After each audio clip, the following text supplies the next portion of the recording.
ganda ng umaga. Good morning. Oo, pag ganyan naman ang maririnig mo sa umaga, hindi ba talaga ang ganda ng umaga? Correct. Sina Sweet Plantado, Annie Quinto, Cecil Bautista, Ruben Laurente, Moy Ortiz. Dahil hindi ninyo, ibibigay namin sa inyo. On stage, The Company. Sis, kasama natin sa on stage ang The Company.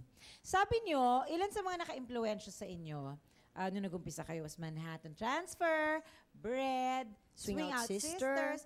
Pero pati ba naman Pizzicato 5? Oo. Talaga? So, bakit cute yung Bakit Pizzicato 5? Kasi may pagka-Burt Bacharach yung dating nila. 60s lounge music yung ano. Pasample naman ng Howla, yung ganon. Gusto ko yun ang alam ko eh.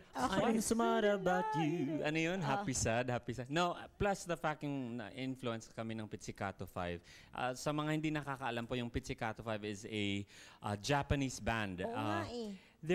Ang galing nila sa packaging. Nagkaintindihan ba kayo? Ang galing ng packaging nun. Wala ba silang... Wakarimasen. Pwede pa sample naman ng Pizzicato 5 na song. Nako. We don't have any Pizzicato 5 Song like that.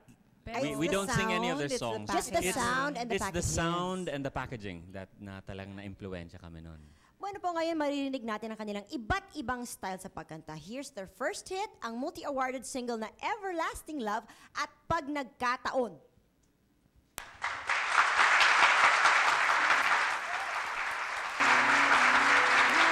Salamat.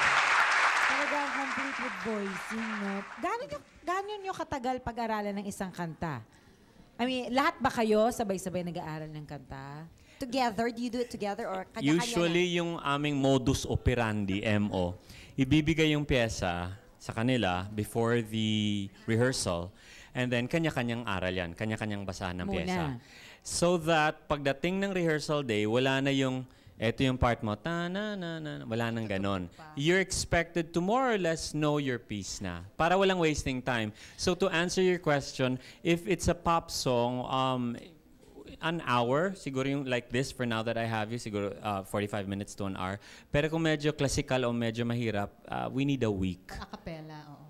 Kung a cappella, nagkukuha naman natin ng isang oras kalahati. Pero meron din pag-recordings, meron ding time sa pagdating Instant. namin, instant, dun pa lang. Ayun, yun kung gumagawa kami, tama si Sweet, kung gumagawa ng plaka, when they set in front of the mic, bibigay yung pyesa, basahin mo. Meron din kaming inaral na klasikal na buong summer namin inaral. Once a week namin kinakanta.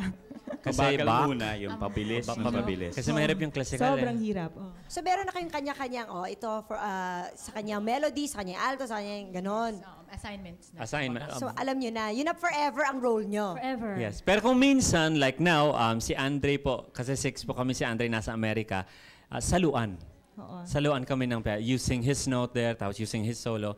That's the nice thing about being in a group. Do you know which is which? More or less. More or less. Lower Kasi more. malalaman mo Siyempre kung... kasi nagbabasa kayo no?